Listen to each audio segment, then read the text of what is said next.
Assalamualaikum. I'm Ahmed O'Keefe, host of the NYCMC Business Incubator's virtual business program. Now, of course, you know the NYCMC. It's a 501c3 nonprofit organization home to one of the fastest growing Muslim communities in New York City. It serves over 1,200 members every week. Branches include the Jesus Son of Mary Mosque, also known as Isa ibn Maryam Masjid, the Wellspring School, a full-time school for children, the FCAD Institute, teaching Arabic and Islamic studies to adults, the NYCMC Foster Care Program, the NYCMC Angels, providing COVID relief, the Hatebusters, a national anti-islamophobia campaign, and of course the NYCMC Business Incubator. The goal of the incubator is to provide the tools and networking needed to help new and amplify current entrepreneurs.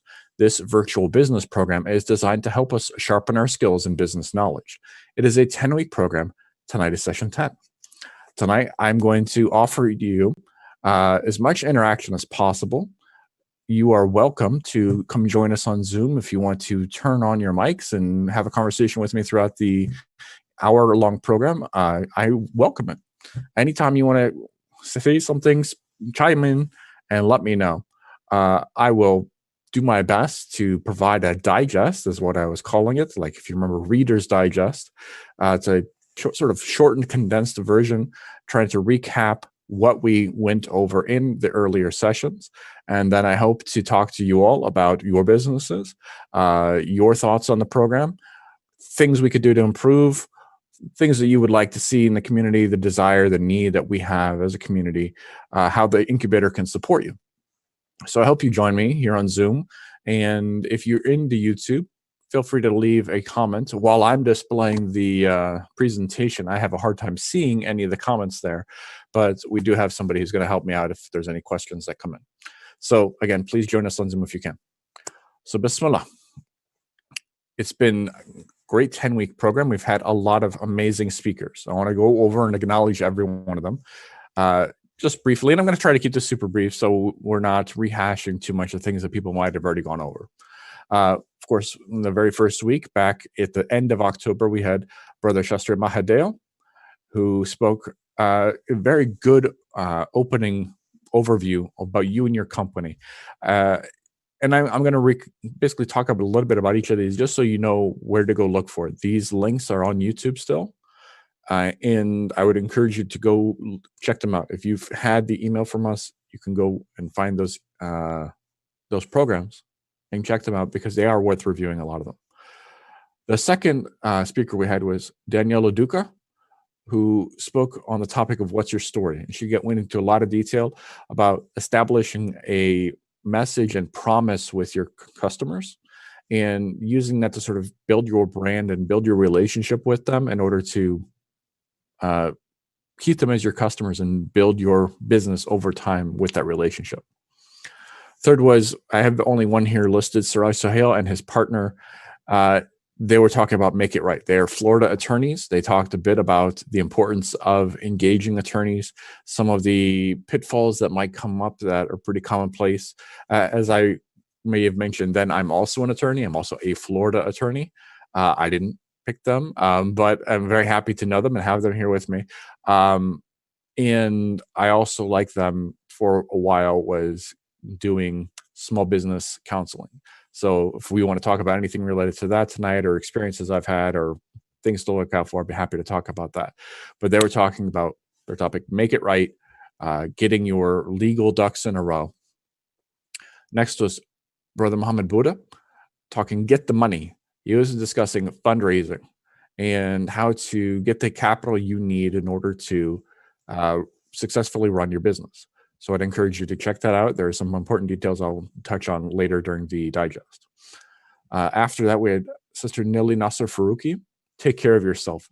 This is a lot of self-care for entrepreneurs, important things so you can avoid burnout and continue to deliver the best value for your investors, customers, employees, partners, and the people in your life. After that, we had Adam Tawfiq close the deal. And this is a lot of emphasis on selling. Selling becomes a really important aspect if your business is going to succeed. And he had a lot of key tips on how to go into a new business, that's something you didn't have experience in, and how to build yourself and build your reputation to succeed with your sales. After him, we had Sister Janae Williams. Know your numbers. She went over a lot of the important accounting terms that you really should know when you're going through and running your own business. Just things you need to think about, the way you need to organize your thoughts and how those are translated into accounting. This is not like tax accounting, but it's just understanding the basics of how the business works and how to think and organize your thoughts in order to increase revenue, decrease costs, and maximize profits. Afterwards, we had Sister Medina Hasina, who spoke on Make It Better. And she gave us a lot of good information about how she built her brand as a luxury jewelry designer, and how to use social media and search engine optimization to really sort of build a messaging around that brand. And finally, just last week, we had Sister Safia Morgan, who spoke to us on pivoting your business. Is it ever a good time? And the short answer is yes, sometimes. And she goes into a lot of detail about when that sometimes is. The short version is when you get stuck, and how can you get unstuck, and what is the best tips to help you move forward. And then, of course, tonight we have just little old me giving us the recaps, the digest, and any key takeaways. So moving on. Little outline of what we're going to cover. Why be an entrepreneur? What problem are you solving? What need are you fulfilling? Why you? Why now? Why this way? How are you going to do this? Identify your audience. We'll get into it. I don't want to read the whole slide. So why be an entrepreneur? If you think that it's an easy path to getting rich, think again. It is a lot of work. There are many paths and many reasons to become an entrepreneur. You can make your target to become someone who is wealthy. And you can use entrepreneurship. A lot of people use entrepreneurship in order to grow their personal wealth. But there's also lower levels. I say lower, meaning like lower stress levels, even, that you can achieve. You could achieve for yourself a very comfortable lifestyle without having to continue to grow and grow and grow a business to the point where it might be consuming more of your life than you're looking for. So keep in mind what your target is and make sure you build a plan around that. I didn't get into this, but I want to stop here briefly to talk about this. My own personal experience, I don't remember if I shared much of this with you. I came out of law school in 2008. I had 3 kids, and we just had the last baby. There are 3 kids under 4 years old, and I needed to work. I needed to have employment. 2008 is a very difficult time to find a job, especially coming out of law school, fresh graduate. And so I did the nearly unthinkable, and I went out and immediately started my own law practice. There was a lot of learning that I had to do during that time, a lot of stress for me.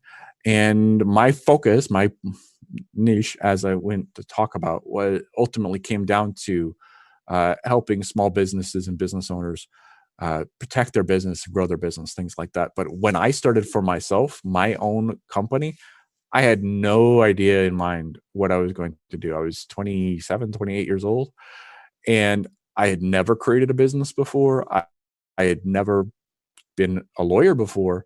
I didn't know what I was doing, starting my own practice. Looking back now, I'm like, I was crazy to try to do this. And I think part of the real problem was I didn't know then what I know now, in terms of, if you're going to be an entrepreneur, you really need to plan out your business. You need to figure out basically all the things we talk about, who your audience is, how much you're going to get paid, how you're going to cover your costs, all these other things we're going to talk about. I didn't have a plan. And what I did experience over this time was that I wasn't a fan of the law practice so much as I was a fan of learning about and building my business. And so for my personal experience, I went back to get an MBA. I got an MBA from UCLA now, alhamdulillah. And during that time, I was looking for a position in enterprise, not running my own business anymore. Alhamdulillah, I found that position. But I continued to study a lot of the entrepreneurship courses they offered as part of the MBA program. And one of the key ones that I really loved, and from the coursework and the project work that we've had to do, was building business plans. If I knew then what I knew now, probably I wouldn't have done it in the first place, but I would have been better prepared with a plan in place to know what I'm going to do with my business. Even if a plan that you create isn't one that you're going to use exactly, if the things change, if the facts and circumstances change around you, the plan or the act of creating the plan, of thinking through your business and thinking how things are going to work and getting an idea of how much money you need to invest, where revenues are going to come in, when you're going to succeed, what does success look like, when do you need to know when you're not succeeding, and so you can move to the pivot.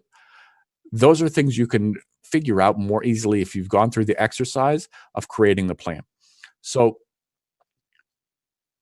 I am a huge proponent of building your business plan, whether you're about to start a new enterprise or if you're in one now, using a business plan, using this formal structure to figure out where you are and where you want to go.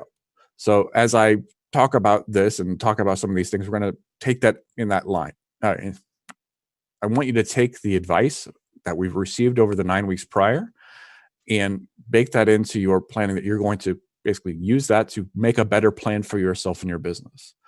So as I was saying, going back to the slide we're on, you can build a plan to make yourself a billionaire.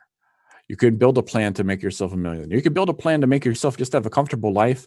You work maybe a few hours a week, and then you're making $200,000. I know a lot of people are doing that. We know millionaires that are basically people making multi-million dollars worth of revenue for their businesses. They don't do anything and they don't try to grow it, and they're happy and they're comfortable. And that was a plan. That's a plan you could aim for, right?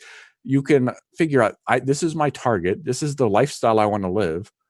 And that's what I aim for. So whatever your target is, and I'm not saying you should have one target over another, whatever your target is, build your plan around that.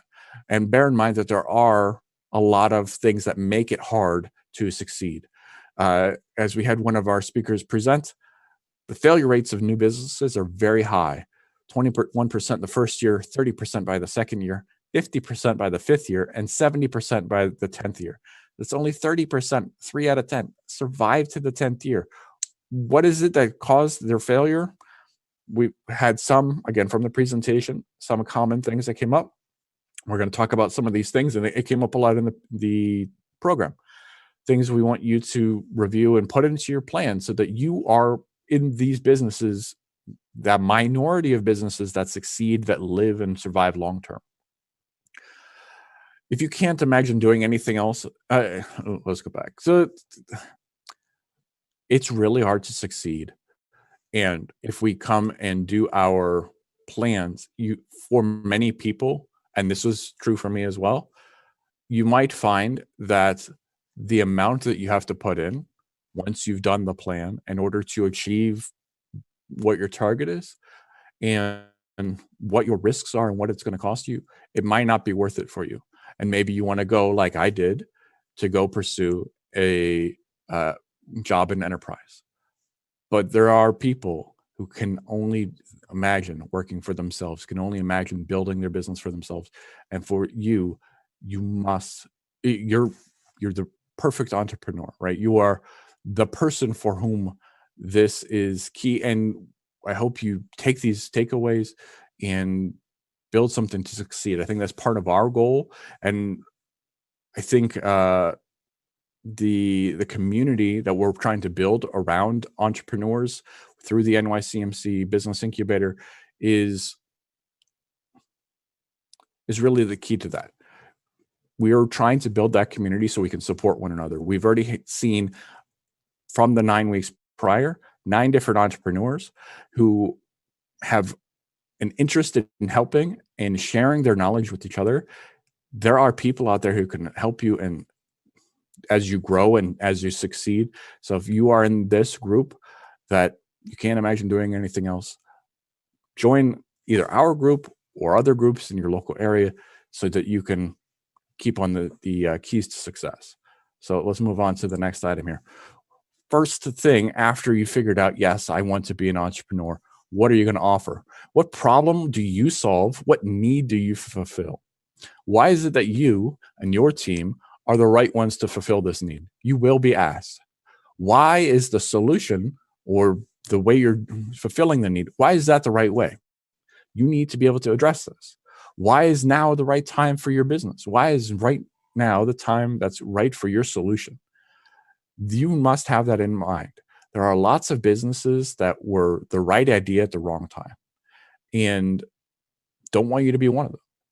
You can think this through and plan for success in timing, in who's on your team, what you're offering, the way you're offering it. You need to consider what's it going to cost you to deliver your offering, and who's going to pay, and how much are they willing to pay. And I say who's going to pay because, well, of course, the customer's going to pay. That's not always the case. There are things called they're multi-sided markets, as an example. I think one example is Angie's List. So on Angie's List, you're going to have the vendors, the people who want to be listed there, and you're going to have the people who are looking for reliable vendors. So this is a good market, and they're able to get potentially payment from one side or the other. And so I'm mentioning who's going to pay and how much they're willing to pay. It depends on the type of business model you're set up. Whatever that is, keep in mind how you're going to get money coming in. Another example that I can speak to a little better, I have a friend who's in the government space. She had a company where she was connecting city governments and other municipal governments with vendors who had done other projects for cities. So people doing IT work and infrastructure. And so in that scenario, her offering, her platform was completely free to the cities, was completely free to the governments who might be going to here looking for somebody who can support projects they're interested in doing. But they had a fee, or at least this was the plan the last time I talked to them. They had a fee that was going to the vendors. So this was one side of the market was free, the other side was paying. You could imagine the other way around, you pay for access and all the vendors are free. It just depends on your model. So the point is, consider who's paying and how much they're willing to pay, and make sure it's going to cover your costs to deliver the services. We want to make sure that you're also identifying appropriately your audience and customers. Who's the best audience for your offering? What motivates them? Are you going to be able to, where do you need to go find them? And where do you need to be so they can find you? We had one of the sisters who spoke, I believe it was Sister Janae. She was talking about how she had a physical store, and then she had an online presence, and the online presence directed them to come to the store, and people would just show up out of the blue or call her out of the blue. So this is a perfect example of making sure your customers know how to find you. And we had a lot of advice. People definitely want to take advantage of the social media marketing, search engine optimization, things that were talked about also in the earlier sessions. We also discussed building your brand and what is your promise to your customers. Make sure you understand what that needs to be. It's your personality. You need to remain consistent with your personality and establish your brand and reach out and communicate that to your customers. Connect with them. Go where they are. Reach them as your audience. As last week, Sister Sophia was mentioning, you can, with a lot of companies, you can find out analytics of when are your customers online? When are you going to be able to engage with them? Where are they? Use this information, engage with your customers better, and make sure as you do that you have a call to action so that you turn that engagement into revenue and business for your company. Now that you've figured out you want to be an entrepreneur and you figured out what you're going to offer, let's talk about who is going to be on your team. Of course, there's going to be you. And we want to know who is on your team because we need to figure out the plan in order to help you succeed. This is a key component of building your company is building the team. And I have a couple people here on Zoom now. If you guys want at any point to step in, I'm not, I think I mentioned it earlier, and some people might have just tuned in, open to having any of this be a conversation. We can talk about anything else. I can come back to this at any point. So please chime in at any moment. So as I was saying, who's on your team? Of course, there's you. There's potentially partners. There's experts that you could bring to your team. This could be consultants. It could be board members. Board members actually is a great way to get a lot of expertise that you might be missing without necessarily a huge commitment in terms of financial, like payment to people. It's a great way to get experts on board to provide you advice about how to build your business, and maybe even use them to get connections to help get some key relationships in place. Think about also the employees you might have on your team, as well as your investors. All of these people bring different levels of value to your team. And all together, there's a dynamic that's you're creating. There's, excuse me, you have skills, your partner might have skills, your investors might have skills. You can evaluate where are your strengths, where are your weaknesses, use this to make appropriate adjustments so that you have strengths in the right places as you continue to move forward. So with your team and in place, your product in place, and your decision to be an entrepreneur resolved, before you get started, you're going to need to have some capital. The first thing you're going to want to figure out, and this is more me than the speakers, is talking about with the business plans. You're going to need to know how much you're going to need to invest in order to get the business off the ground. I really like the process of creating projected pro forma financial statements. So basically, you're going to go in and try to project out, imagine out what your business is going to be able to do to succeed, what it's going to cost you in terms of rents, payroll, insurance, all these other things, all the costs that are going to be involved in order to get yourself up and running. What are they going to be? How long is this going to take you to start generating revenue, and all the other expenses, the whole series of them that you want to go through with creating these pro forma financial statements. But the point of it all is that you're looking to find out how long it's going to be before you are able to bring your business cash flow positive, that you are able to generate more money from your operations than you're expending. That figure, basically, when you figure out when that's going to be, all the money, all those losses you might have had up until that point, that's the total investment you're going to require in order to move forward. So figure that out first before you go talking to any investors. They're definitely going to want to know. And also, you need to know there might be a possibility that you can self-finance for some of this. You might have saved money. You might have a side job. That's an option. And then if you can do that, you could avoid some of the troubles that sometimes follows with investors. Sometimes people, though, even if they could self-finance, they really want to have the relationships that come with working with certain investors.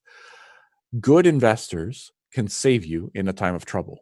Experienced investors can even help provide you guidance. People who know your industry, who might have invested in your industry before, they can help make you connections. But bad investors, they can cause a lot of distraction and can leave you with a lot of stress. So bear all this in mind as you're talking about investors. So types of investors, I should have edited out fools, but here we are. The type of investors are friends, family, and fools, the first round of people that are going to come to you. So friends and family, of course, people who know you, trust you, and believe in you. We say fools, and I say this because if we go back a few slides, this is why we're talking about fools. We're talking about fools because if they don't know you, if they don't trust you, why are they investing money with you when the rate of failure for business is so high? So that's why that term is there. It's not me making it up. It came actually from the MBA program. But those folks are going to be the first groups that might invest in your business. Beyond that, we recommend that you use your networking opportunities, both locally. There are entrepreneur networks in every big city, obviously through the NYCMC.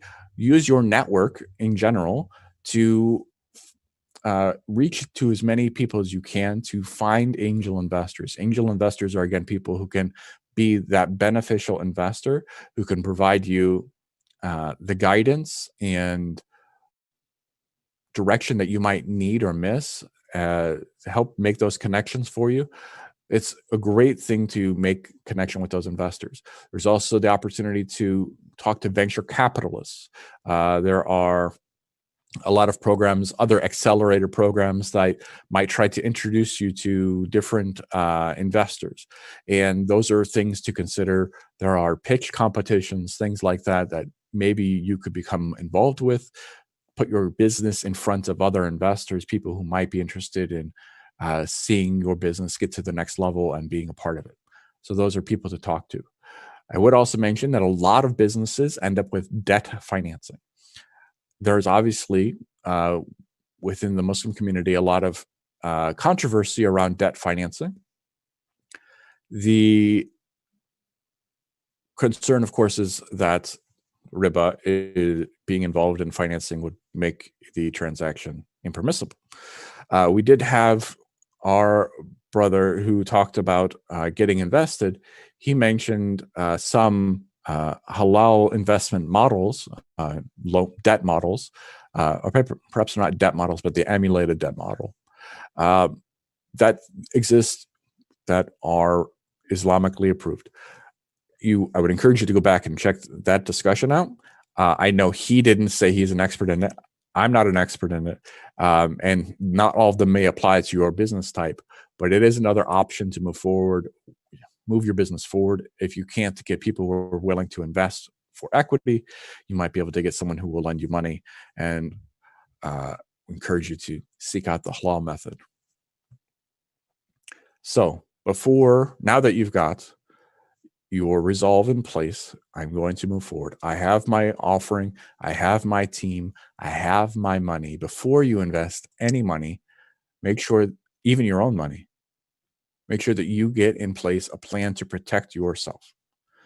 Lawyers and accountants that you can trust are really invaluable. They can be expensive, but they are also able to be invaluable partners to protect you from a whole host of problems. For your attorney, make sure you use them to establish your business entity. As an attorney, I'm biased, of course, so using an attorney instead of an accountant. I think our speakers who are attorneys before also said, sorry about that. Our attorney speakers were encouraging you to use attorneys just because there are a lot of nuances in how you're going to be organized, how you're going to work with your partners, that you want to make sure is memorialized in your organizational documents as you start your business entity. And a lawyer is much better off. The lawyer is much better able to provide you counsel on that than an accountant. The lawyers don't get involved usually in providing tax advice, and our speakers encouraged you not to go to an accountant for legal advice. So again, reach out to a lawyer, find the lawyer you can trust, establish your business entity, get in place contracts at a minimum with your partners, investors, employers, suppliers, and customers, depending on your business type, so that you can move forward in a way that's protected. Make sure that through your attorneys, through your own knowledge, that you have in place all knowledge you need and all the licenses and all the other compliance in place for the business types you're creating. Follow your regulations, remain in compliance with the law, use your lawyer, a lawyer who knows your industry to help you do that. Get an accountant used to dealing with your business type. There are lots of different accountants. They don't all deal with the same businesses. There are personal case will plead guilty to the wrong.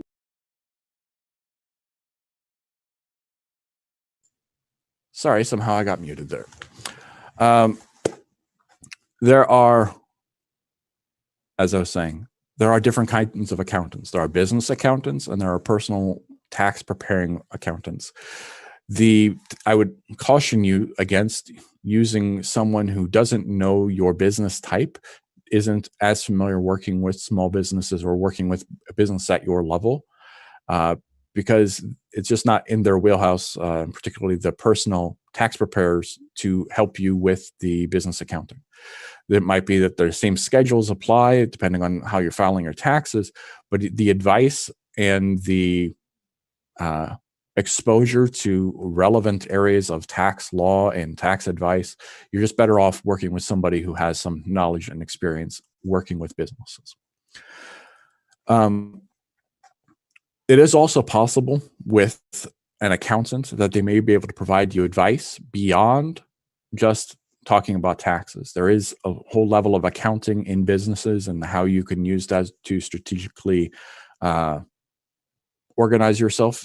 That's going to improve your overall financial standing. The details are, of course, a little beyond me because I'm not an accountant, I'm the lawyer. But I know that it exists. So what you're looking for is, so if you can find that person who is that, in addition to providing you those business tax rules and guidance, is able to provide you the level of consulting and is someone you can trust, they're a very valuable partner, both the attorneys and the lawyers. I'm sorry, the attorneys and the accountants. So be on the lookout for those. Make sure that you are protected before you move forward. Now, you've got everything in place. You've got the money to run your business. You know what you're going to offer. You know your team. You are protected. It's time to get out there and sell. As with all things, of course, we want to have integrity first. In the long term, you will be much better off protecting integrity, being honest and moving forward. It might be difficult in the short term. There might be some sort of gains you think, but if you fudge the truth one way or the other here or there, you might feel like you're going to lose your business if you don't sort of twist things a little. And it's natural. It's just the inclination of people and people in business, people under stress. But I encourage you, first of all, it's within our religion and within the character of our prophet to remain honest and have integrity. If this business fails, but you are known to be an honest and trustworthy person, other opportunities will come up. I speak from personal experience. Now, as you go out there and sell, make sure you're engaging with your audience, as we talked about, identifying your right audience, reaching to them where they are at, getting your message out there to them. When you've established your relationship, you've got their messaging with them, make sure you are shooting your shot. Don't leave a good relationship on the shelf. You are establishing this relationship for the purpose of moving your business forward. So make sure you ask for that business. Go ahead and ask for money. It's sometimes at the beginning a little tricky to be asking for money, especially if you're doing it first face-to-face with people, saying, I need you to pay me. I need you to pay me this amount of money, and sticking with it. I personally had to learn that I am worth a lot of money, and it was a lot easier to convince my customers of that if I believed it.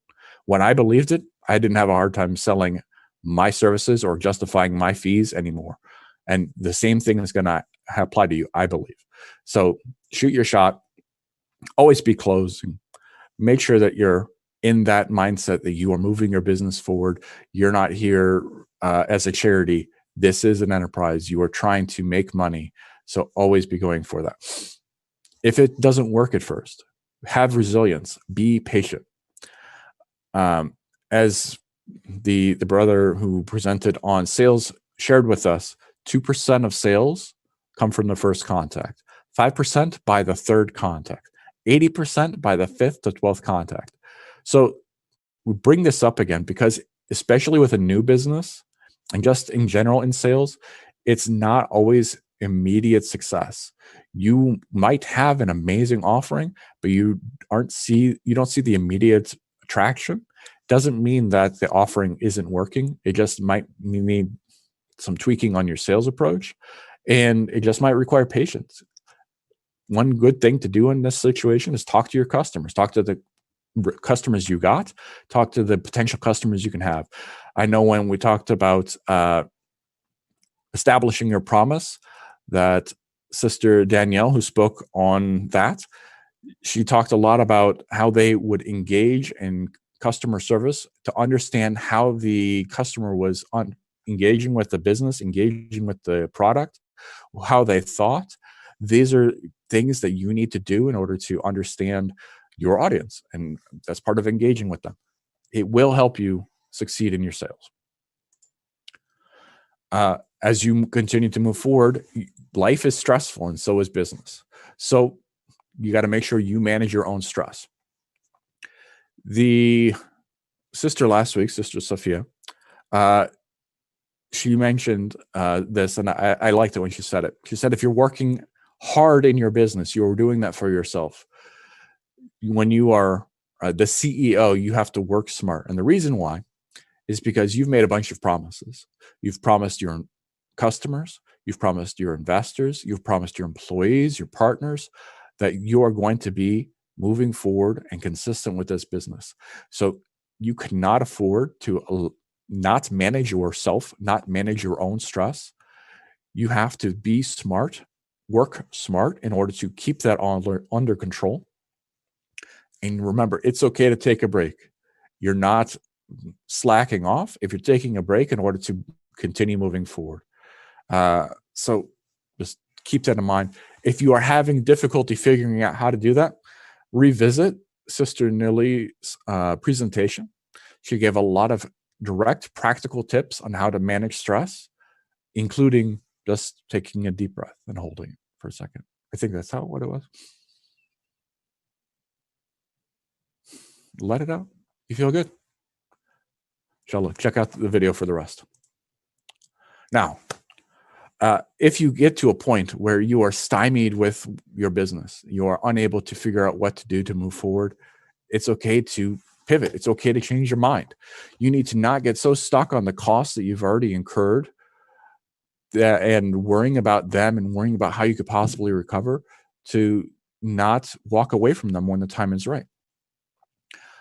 In my MBA program, one of the deans, they shared us with this motto: fail early and often so that you can get to the right answer quicker. This works great in business. It works in school, of course, because it's how you learn. And it works in business for entrepreneurs too, because again, it's how you learn. You won't know exactly what the market is going to do, what your audience is going to do with the exact offering you're making. And it's okay if it doesn't work out. And it's nice to know that earlier so you can pivot early and get to something that does succeed. So it's definitely something you want to make sure you're keep in mind. We talk about getting pot committed. Of course, unfortunately, we're stuck for a little. It's a gambling reference. If you've put a lot of money into the pot, you are mentally stuck on all the money you've lost. And even though you're about to lose, you might put more money in and lose everything because you're pot committed. Your money is your mind is stuck on what you've already put in. The same thing is happening here sometimes for business owners. They get stuck on these costs that are already out there. You should not consider fixed costs that you've already sunk, as part of the calculus when determining whether or not to make a change in your business. That money, if it's already lost, it's already lost. It's not money that you're going to, it can't go into your calculus to determining whether or not you switch your business. Look at only forward, and that's how you do the best accounting and the best projections for your business, make the best decisions.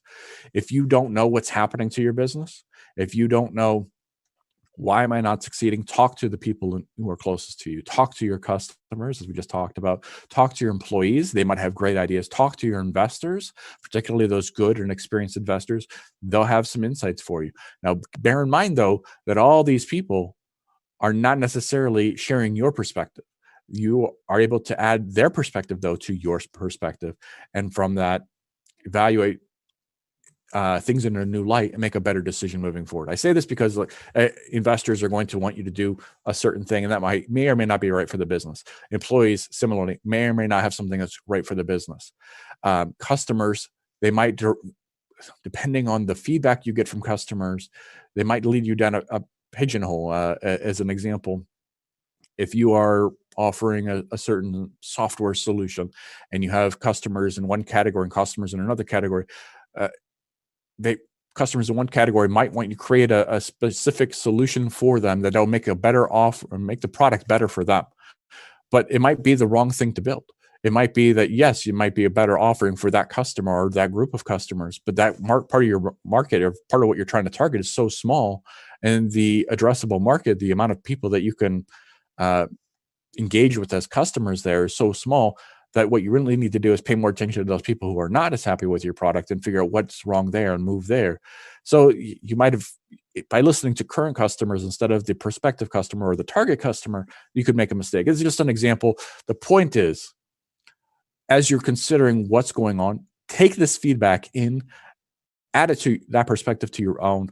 You do have a perspective. You've been running this business. You know what you've been doing, and add their information to your own so you can make a better decision moving forward, again, without considering the fixed costs, the sunk costs you've already incurred, because that's how you're going to just continue going down, losing money. And that's it. That's my digest version of the program. I hope to spend the rest of the evening. Well, actually, look at that. I took a really long time doing that. I am sorry. But I wanted to try to do it live, give people an opportunity to interact. I would love to talk about your businesses with the time we have left, and talk about the incubator and ideas that you might have for what we can do in the future, how we can support the community. So with that, if anybody on Zoom wants to chime in, if not, I can throw some ideas out there. Assalamu alaikum. I really enjoyed the talk. Thank you so much. One of the things that I have a question on is how to get over the fear. Which fear? The fear of failing. Wow. So if it's just fear of failing, that's one thing, right? So if and this might be off topic, so we'll get into it, right? One thing that I think about that I think is important, and this is why I went into it earlier. I love business plans. I love creating them. One of the things that you can come out with from them is the financial statements, and talks about your rate of return, right? So sometimes the risk is very high and the rate of return isn't there. If you factor in the risk to your projected rate of return, it will dial that. Like, so if I project that I'm going to invest $100,000 into the business and I'm going to earn whatever this rate is, you can do it in the equivalent of an interest rate. It's not interest because it's your business.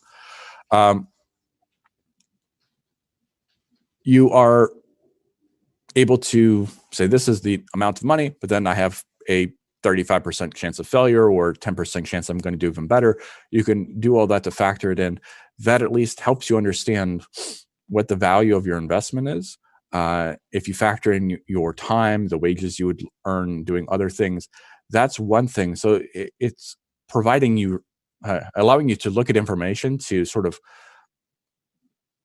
make yourself less concerned about the unknown. You're basically eliminating some of those unknowns. It's not going to be perfect, but you're able to make a calculated decision moving forward. But perhaps that's not what the target of the question was. So what you're saying in your statement, essentially, are you saying to put the risk, like include the risk in your evaluation? Oh, absolutely. Or okay, and then to see that the reward is much higher than the risk, it would be a way to get the fear down.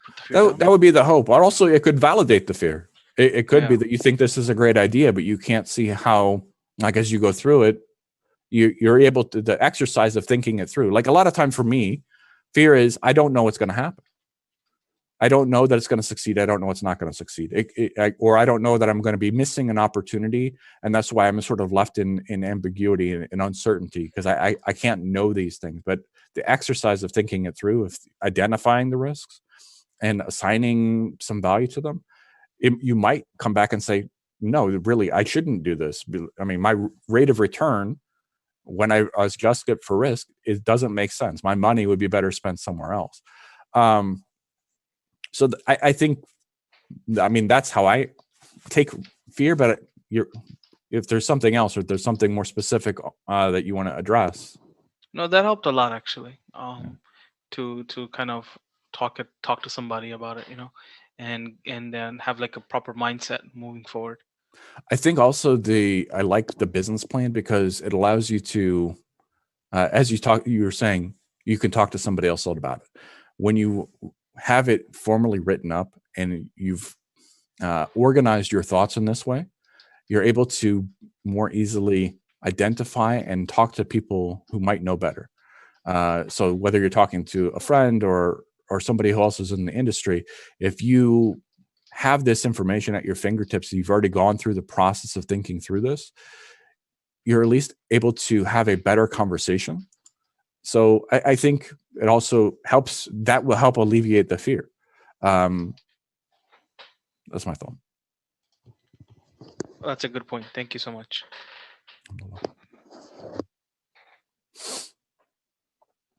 Assalamu alaikum. First, I just want to give a little bit of feedback with my experience with this over the past few weeks. I want to say that this was a phenomenal program. Thank you. And it gave a lot of information from varied points of view, and you just eloquently just recapped it in these past few minutes. So I want to thank you guys for the efforts of having varied participants. You had women, you had men, you had different types of businesses as well, and I was appreciative of that. And my colleagues and I, we tuned in, and we always came back and kind of talked about it ourselves. Part of our jobs is education, but there's a business aspect to it. So it helped us reaffirm the work that we were doing. But even in our personal lives, where some may be a little bit more entrepreneurial than others, it was always a time issue of like, you have an idea, what you want to do, but it's like, I'm working 40 to 70 hours a week, possibly. When am I going to really, really, really get the time to sit down and hash out the business plan and the financial aspects and things like that? Because everybody doesn't have that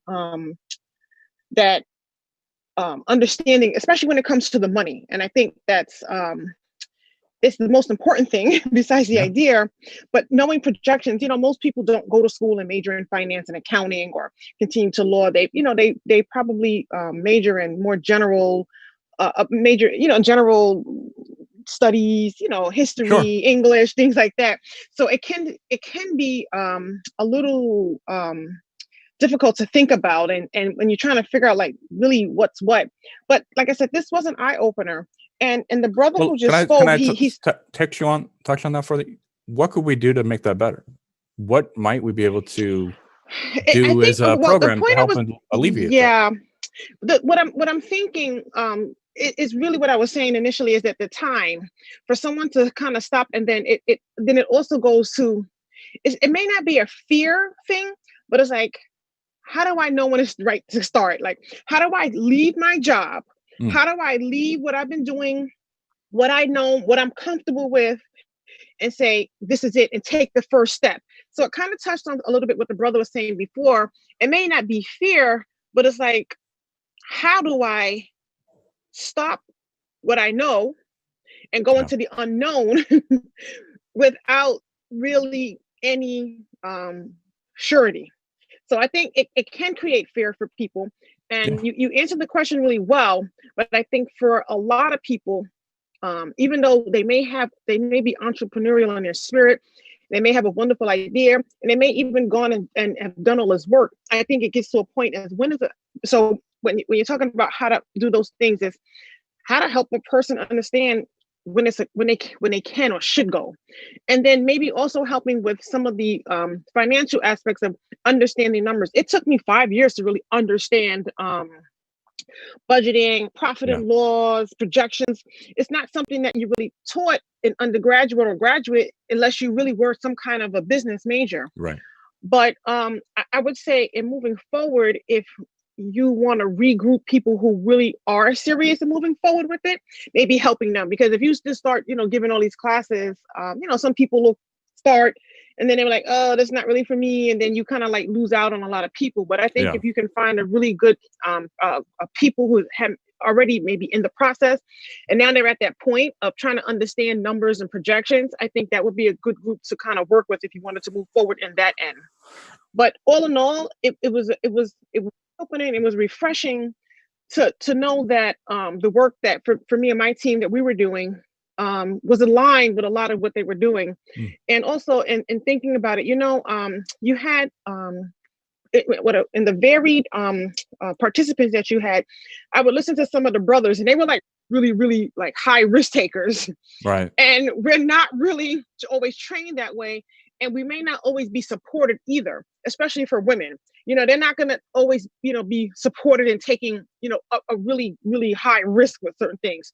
But then you had some sisters on there that had more practical businesses with abayas and jilbabs and jewelry, stuff like that. But a lot of them actually supported their entire families, though. I mean, Sister Jenna supported her entire family with that business. It was an amazing business that came from nothing. I don't want to discount that, right? Yes. So that's what I'm saying. It was more practical, I felt, for women, where it may not have been such a high risk. A lot of times women could work from home, or they were in Islamic environment. So it would be more supported from their families. So I was saying, I appreciate that with the very the participants, it allowed for you to say, okay, it's okay for me to do this. Or it's okay for me, where some of the brothers like, whoa, my family's never gonna let me do that. Right. So I just wanted to put that out there. And like, I was just, like I said, in my thinking, it's more of like, I got this idea, and then like, how do I know, like, or how do I get over? It could be a fear, or like to let go of what I know and what I'm accustomed to be able to take that risk and take, put one foot in front of the other from what you know to the unknown. So I want to say a couple things on that. And I thank you so much for your comments. That was actually really good. It's good to hear from the audience on that. We tried hard to keep the presenters balanced in that way. We know that there is so much value to be had, and you have to have a diverse group of presenters in order to really sort of get that diversity out, get the value of that diversity out. There's so much more that we can learn from each other if we just take the time to listen. We have talked a little bit, and I don't know where we're going with this in terms of the incubator, the possibility of trying to do some sort I had an interest, as we've talked about, in having people learn more about business plan development. I wish I had it when I started my law practice the first time.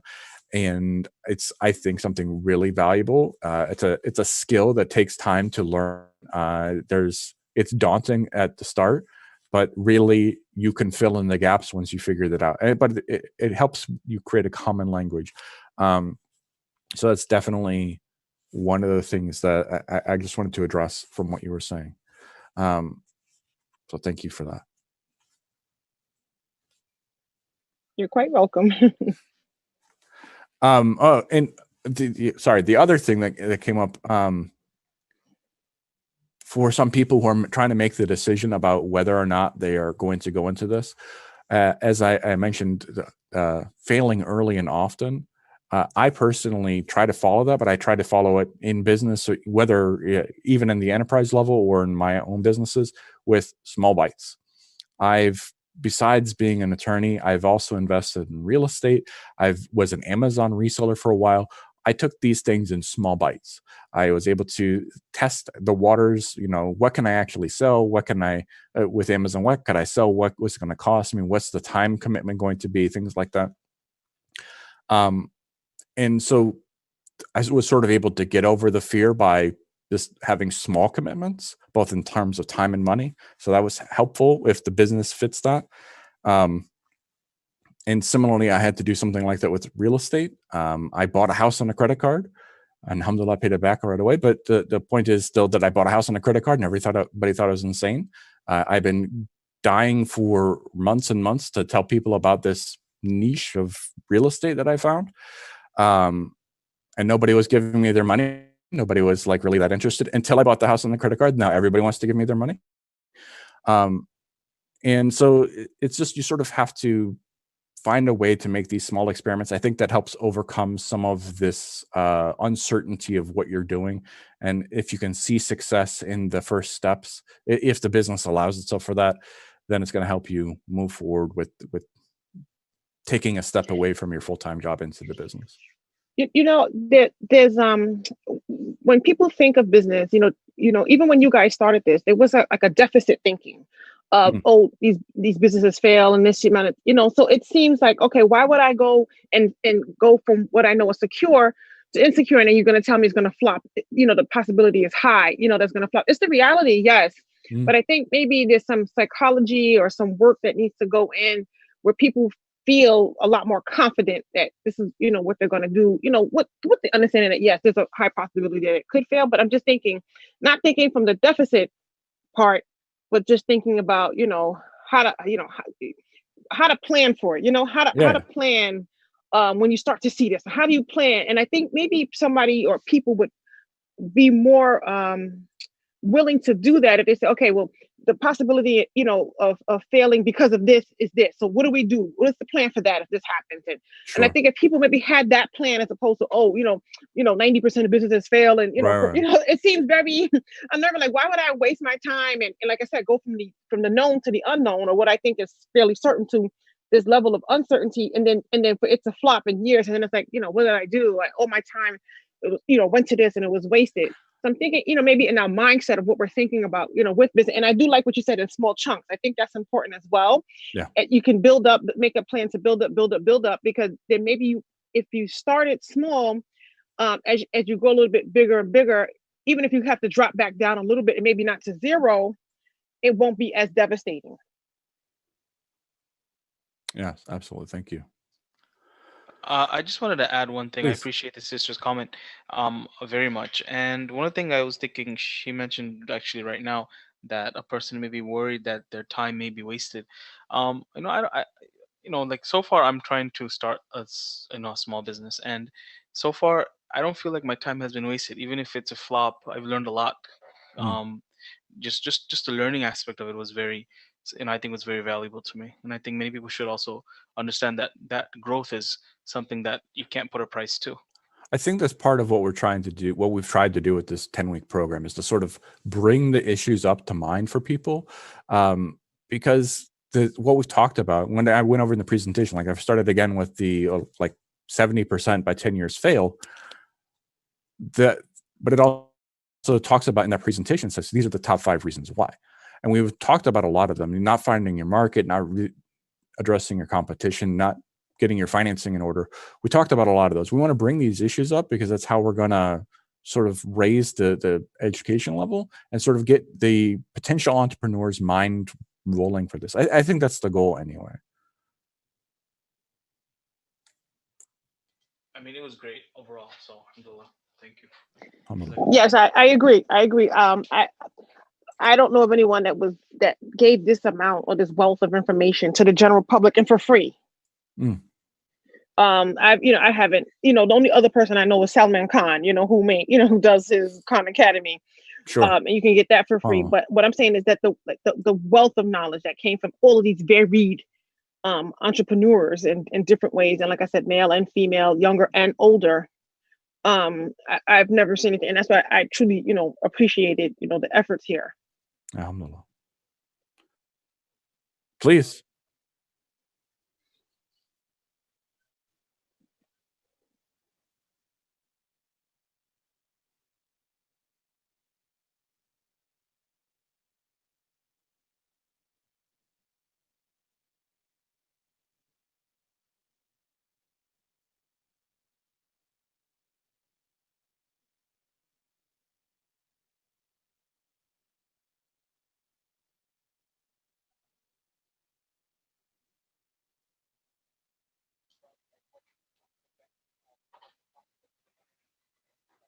Just personally speaking, a weekday is actually very hard.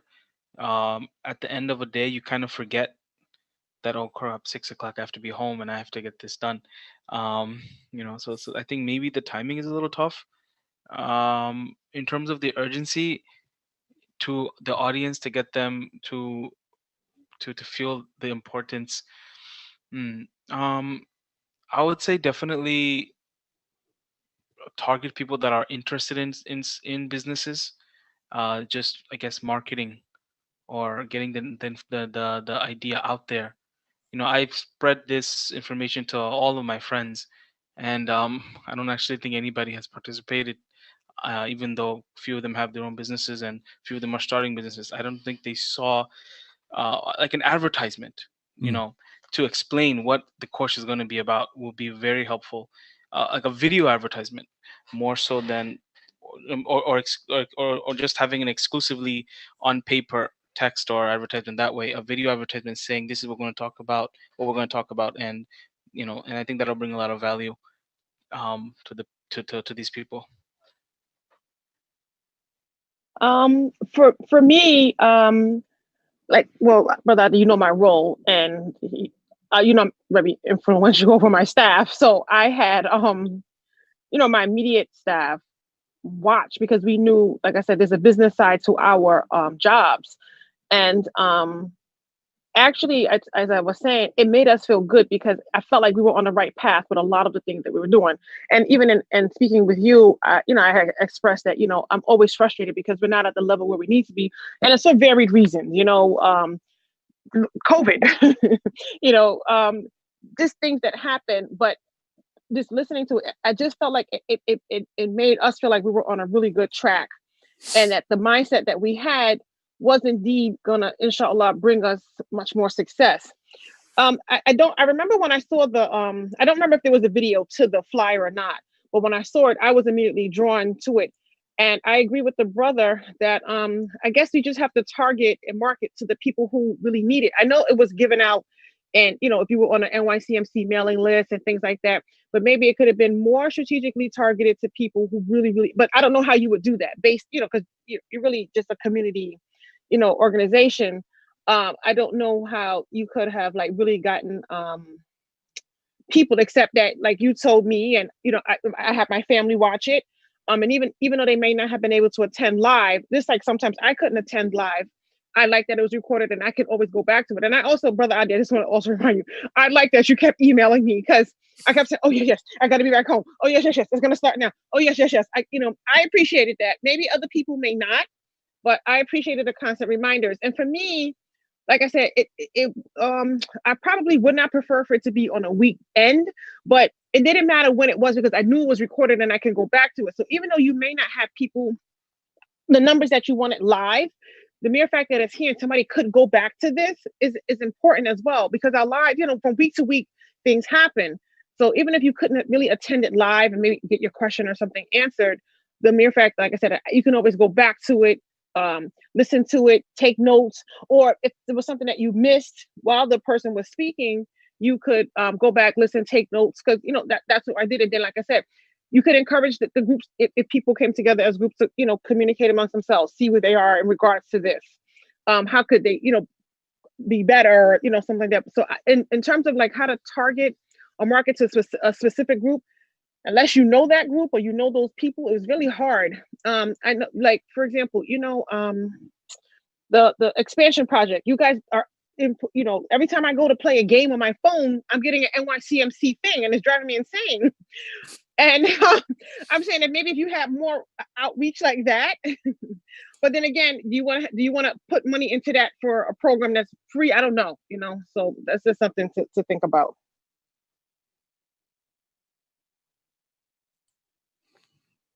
Well, I appreciate everyone who participated in all of these 10 weeks. But with that, I do think we want to wrap it up for this evening. And I hope to speak with you all again soon and giving you more content from the NYCMC Business Incubator. Until then, inshallah, we'll conclude tonight. بسم الله الرحمن الرحيم والعصر إن الإنسان لفي خسر إن الذين آمنوا وعملوا الصالحات وتواصوا بالحق وتواصوا بالصبر. Assalamu alaikum. Good night. Wa alaikum assalam wa barakatuh.